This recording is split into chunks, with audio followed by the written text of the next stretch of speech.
принцип не би ги коментирал екзибициите на опозицијата, кои што се само континуитет на оние предавства и порази кои што ги направија во минатото. Ние како влада, додека се бориме жестоко да ги повратиме позициите кои што тие ги оставија во минатото слободни и ги предадоа националните интереси на државата, тие гледате од позади грб се обидуваат дополнително да ни ставаат товар, но ние сме силни и ќе го издржиме сето тоа. Мислам дека тоа е погрешна политика која што ја води опозицијата. Мислам дека политиката на свитка на кичма, на предавства, на лесно потпишување договори и слично не доведе во оваа ситуација до која што сме, а она што го прави оваа влада и македонската дипломатија е да ги поврати изгубените позиции, но и на светот да му покаже во суштина што се крие позади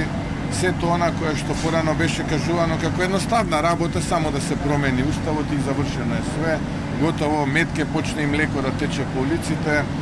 птиците ќе пеат, свеќињата ќе растат и се ќе биде перфектно, а во суштина не е така. Во суштина